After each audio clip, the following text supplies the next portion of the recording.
Ndugu waandishi wa habari, nimewaita hapa kuzungumza na nyie na kupitia kwenu kuzungumza na Watanzania. Ndugu wananchi wenzetu wa Tanzania, huu ni msimamo wa chama chenu, Chama cha Demokrasia na Maendeleo Chadema, kuhusu kilichoitwa uchaguzi wa tarehe 29 Oktoba mwaka 2025. Msimamo huu umetokana na kikao cha kamati kuu ambao mimi kwa niaba ya kamati kuu ya chama nitausoma neno kwa neno mbele yenu. Msimamo wa Chadema kuhusu uchaguzi batili wa tarehe 29 Oktoba mwaka 2025 na kilichojiri baada ya hapo. Namba 1. Uchaguzi wa tarehe 29 Oktoba 2025 ni batili na matokeo yake yote lazima yafutwe. Uchaguzi mzima wa urais, ubunge na udiwani ni batili na hauna uhalali wowote kwa sababu ulifanyika chini ya ukiukwaji mkubwa wa sheria, haki na misingi ya demokrasia. Chadema inasisitiza kufutwa mara moja kwa matokeo yote ya uchaguzi na kuvunjwa kwa kinachoitwa Tume Huru ya Uchaguzi INEC, kwa sababu tume hiyo haina uhuru kuanzia uteuzi wa wajumbe wa tume, muundo wa tume na majukumu yake. Chombo hicho hakina tena uhalali wowote na hakiaminiki na Watanzania kusimamia uchaguzi huru na wa haki. Na msimamo huu unaungwa mkono na waangalizi wote waliokuwepo kuangalia hicho kinachoitwa uchaguzi. Umoja wa Afrika, Jumuiya ya Umoja wa Afrika imesema kwamba uchaguzi haukuwa huru, haki wala credible. SADC imesema hivyo hivyo, Umoja wa Ulaya na Marekani. Namba 2. Samia Suluhu Hassan ni mtawala asiye halali, kwa mabano illegitimate self-imposed ruler. Samia Suluhu Hassan hakupata ridhaa ya wananchi ambao ndio msingi wa mamlaka yote, na serikali yake ni haramu na dhalimu kwa sababu ni matokeo ya uchaguzi ulionajisika. Uongozi wake unategemea mabavu, ukandamizaji na uhalifu wa kisiasa. Kutokana na uchaguzi batili na mazingira ya utawala wa mabavu, Samia Suluhu Hassan hana uhalali wowote kuendelea kuongoza nchi yetu. Namba 3. Ukandamizaji mkubwa wa kisiasa na uhalifu wa dola kabla, wakati na baada ya tarehe 29 mwezi wa 10 mwaka 2025. Utawala wa CCM chini ya Samia Suluhu ulitekeleza na kuendeleza maovu na udhalimu mkubwa dhidi ya raia, wadai demokrasia na haki za binadamu kwa kufanya mambo yafuatayo. 1. Kukamatwa kwa mwenyekiti wa chama taifa ndugu Tundu Antipas Lissu na kufunguliwa kesi ya uongo ya uhaini. 2. Chadema kuzuiwa kufanya shughuli zake halali za kisiasa kinyume na katiba ya Jamhuri ya Muungano wa Tanzania na sheria za nchi, pamoja na kufungiwa akaunti zake zote za benki na chama kuzuiwa kutumia mali zake. 3. Udhibiti wa uhuru wa vyombo vya habari vya ndani kwa kuchuja taarifa zinazotoka kwenda kwa umma na mara nyingine kufungiwa kabisa kurusha habari zozote kwa umma. 4. Kutumia mahakama kutoa hukumu zenye kuonea na kukandamiza viongozi wa vyama vya upinzani ili kufanya vyama vya upinzani vishindwe kutimiza wajibu na shughuli zake za kisiasa. 5. Kutekwa na kupotezwa kwa wanachama na Watanzania ambao hawajapatikana hadi leo. 6. Kuzimwa kwa mitandao ya kijamii na internet nchi nzima. 7.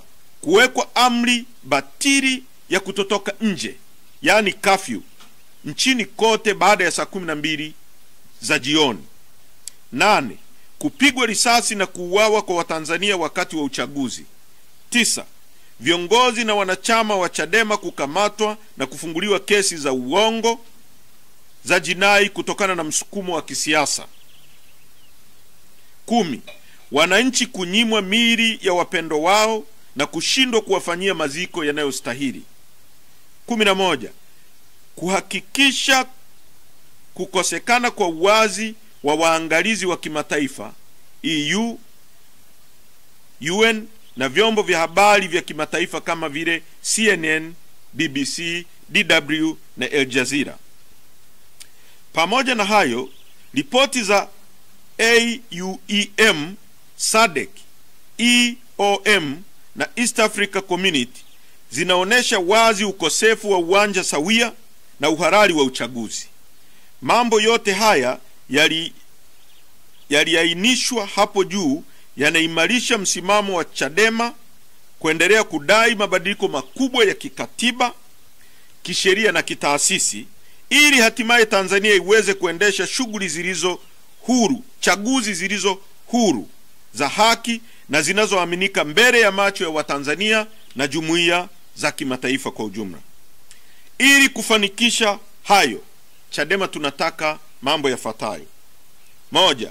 Mabadiliko makubwa ya kisheria na ya kiuendeshaji ya ofisi ya msajili wa vyama vya siasa. 2. Mabadiliko makubwa kwenye mfumo wa mahakama za Tanzania ili ziweze kutoa haki bila upendeleo. Point namba 4. Mauaji ya halaiki, utekaji, kupotezwa na ukatili mkubwa uliofanywa na serikali. Baada na kabla ya kinachoitwa uchaguzi, Tanzania na dunia kwa ujumla ilishuhudia mambo yafuatayo. 1.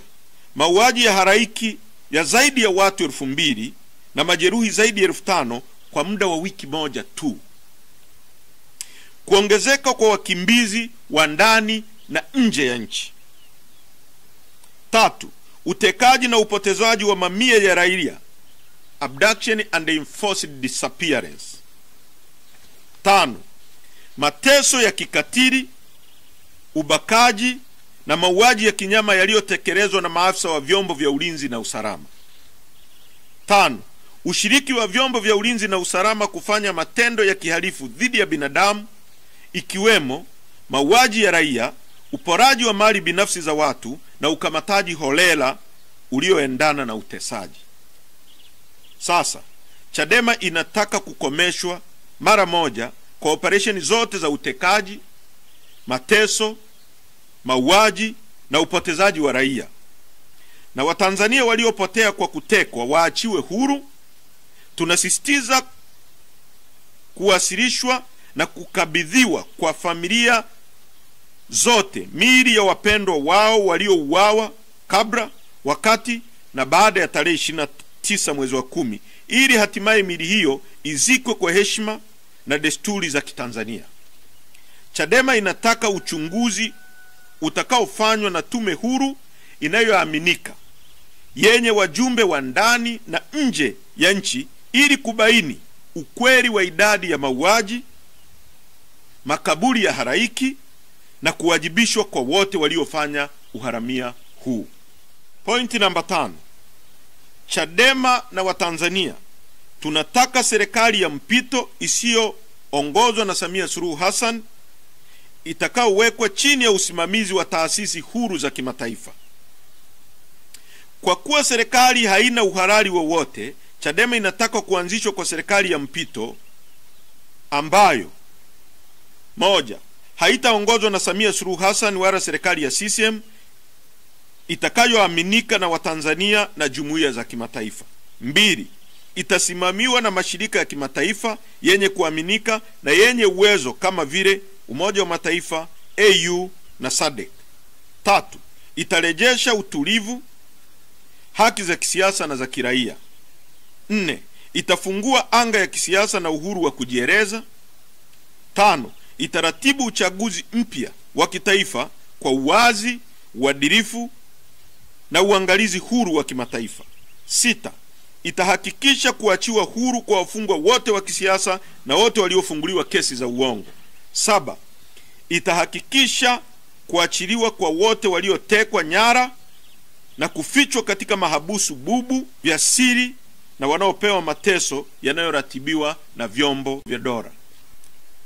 Pointi namba 6. Chadema na Watanzania tunataka uwajibikaji wa wote waliohusika katika mauaji na ukatili, na tunataka mageuzi makubwa ya vyombo vya usalama. Chadema inasisitiza uwajibikaji wa waliopanga, kufadhili, kuagiza, kuratibu na kutekeleza uhalifu. 2. Viongozi wa kisiasa na watumishi wa umma waliotoa amri ya kupigwa risasi kwa Watanzania wenzetu na kuuawa. 3. Maafisa wa juu na chini wa usalama waliohusika moja kwa moja au kwa kufumbia macho matendo ya uvunjifu wa haki za binadamu na mauaji dhidi ya raia. Maafisa wa juu ambao lazima wawajibike au kuwajibishwa ni wakuu wote wa vyombo vya ulinzi na usalama, yaani IGP, CDF, DGTs, kamishna mkuu wa uhamiaji, kamishna mkuu wa magereza, mkuu wa operation na mafunzo wa jeshi la polisi. 5. Aliyekuwa waziri wa mawasiliano, habari, teknolojia na wote waliohusika kuzima mitandao ili kuruhusu mauaji ya kinyama ya halaiki kutokea. Sambamba na hilo, Chadema inataka mageuzi makubwa ya kimfumo, kitaasisi ndani ya jeshi la polisi na vyombo vyote vya ulinzi na usalama vya nchi yetu.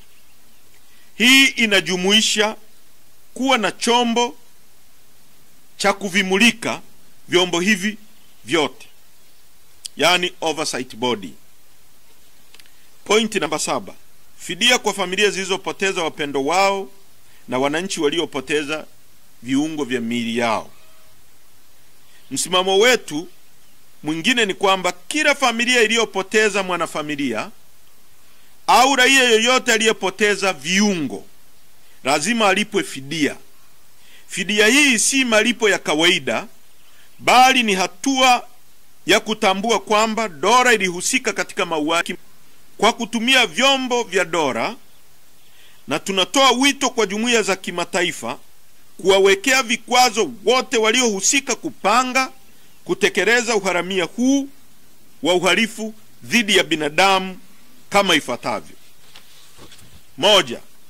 Wahusika wote wa uhalifu dhidi ya binadamu wanapaswa kuwekewa vikwazo vya kutosafiri nje ya nchi, wao na familia zao. 2. Fedha zinazoletwa kwa nchi zisipelekwe kwa serikali, isipokuwa ziende moja kwa moja kwenye asasi za kiraia ili ziweze kutumika kusaidia wananchi kupata huduma ikiwemo madawa na huduma nyingine. Kwa mchakato shirikishi wa mabadiliko ya katiba ulioongozwa na tume ya Jaji Joseph Sinde Warioba.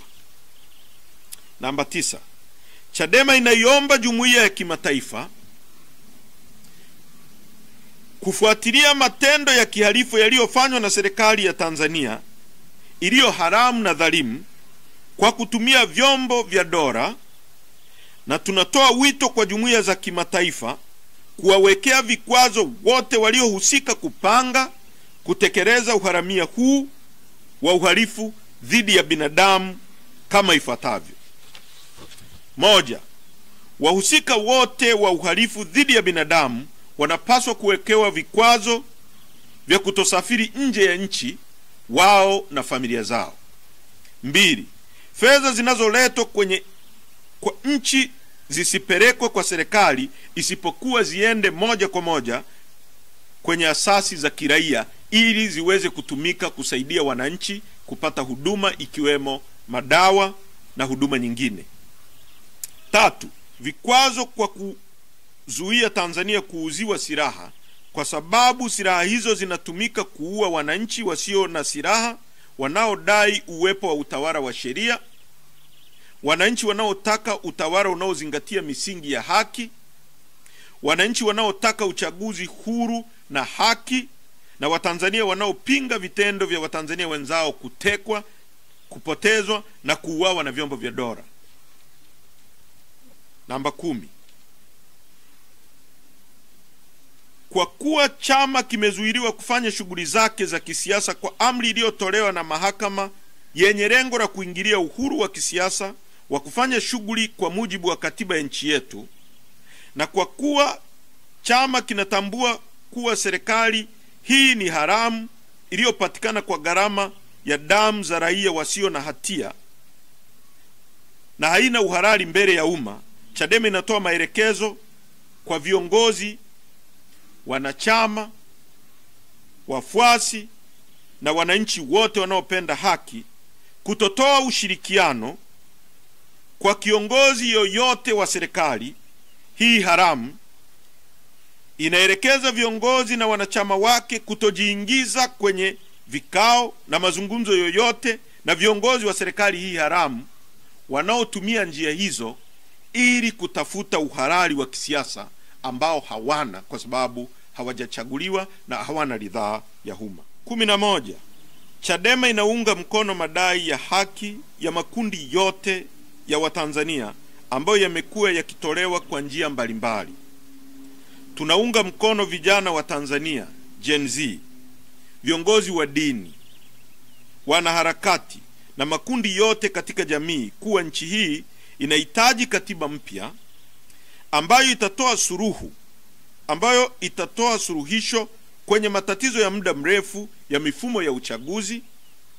Nchi hii inahitaji kuwa na uchaguzi huru, wa haki na unaoaminika. Tunapinga vitendo vya kihalifu dhidi ya raia, ikiwemo utekwaji, kukamatwa na kubambikiziwa kesi, uminywaji wa demokrasia na matumizi mabaya ya rasilimali za umma. Watanzania wenzangu, najua yaliyotokea tarehe 29 yamewaumiza sana, yamewanyong'onyeza sana. Nachukua nafasi hii kwa niaba ya chama chetu kuwapa pole, kuwatia moyo na kuwafariji. Yote mliokuwa mnapigania ni halali na ni ya haki.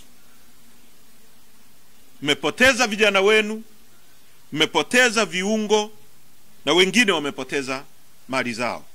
Poleni sana, poleni sana, na yote haya yana mwisho na tutashinda kwa pamoja. Mungu awabariki sana. Asanteni kwa kunisikiliza.